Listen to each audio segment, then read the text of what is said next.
Bonjour chers amis et visiteurs du blog supersenior.ch. Aujourd'hui j'aimerais vous conter rapidement une histoire qui m'a profondément remué durant cette semaine.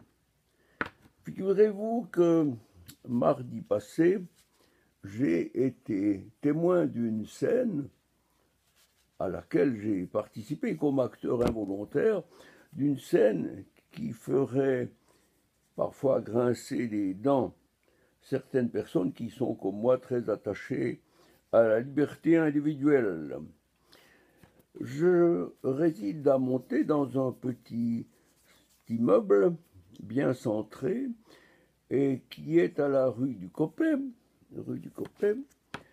dans cette rue où se trouve également une petite boutique. Moi j'habite à 10 pas de là, non disons 20 pas de là. Cette petite boutique qui s'appelle Le Chapitre regorge de livres intéressants, de bouquins, bref, dont certains sont visibles sur les petits présentoirs à l'extérieur. Je vous fais grâce des détails. Lorsque je passais mardi passé devant cette entrée, cette enseigne, j'ai croisé une maman et ses 3 enfants. Le plus petit d'entre eux s'est précipité à ma rencontre et m'a montré un livre, pas celui-ci, mais un livre pareil, en disant « Voilà, monsieur, j'ai reçu un livre ».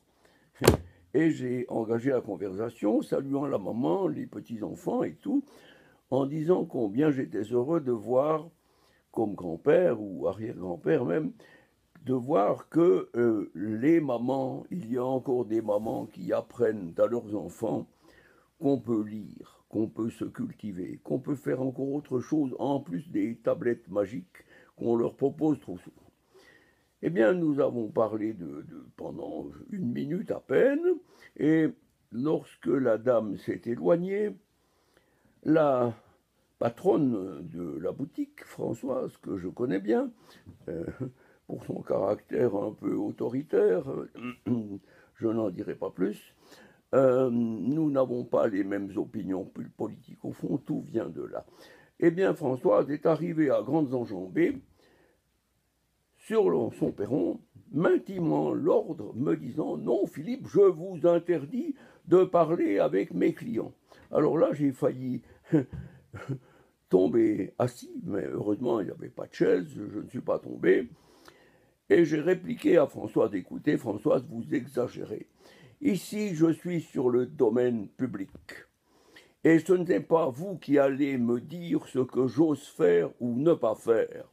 Nous sommes encore dans un pays libre et je vous prie de me laisser en paix parler avec les gens qui sont polis et qui m'adressent la parole et auxquels je réponds.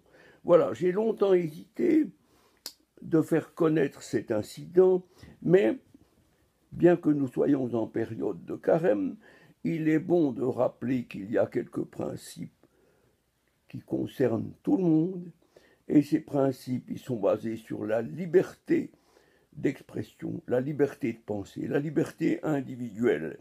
Et je dénie à ma chère voisine Françoise d'ouvrir un nouveau chapitre où la liberté serait brimée par elle, la suprême autorité dont nous n'avons pas les mêmes opinions politiques. Voilà, mais je profite quand même de cela pour dire que, mon Dieu, nous sommes en période de carême. Je suis catholique, chrétien, pratiquant. Et je suppose que ma contradictrice de ce matin l'était, mais elle ne l'est probablement plus. Eh bien, je voudrais avoir une pensée pour elle, lui pardonner si elle a fait quelque chose qui contrevient au principe de la liberté individuelle. Et je lui dis, écoutez Françoise, soyez raisonnable. Ce n'est pas vous qui allez faire la loi dans le monde. Je vous pardonne sincèrement en tant que chrétien. Merci de votre attention, chers amis. Au revoir. Bonne fête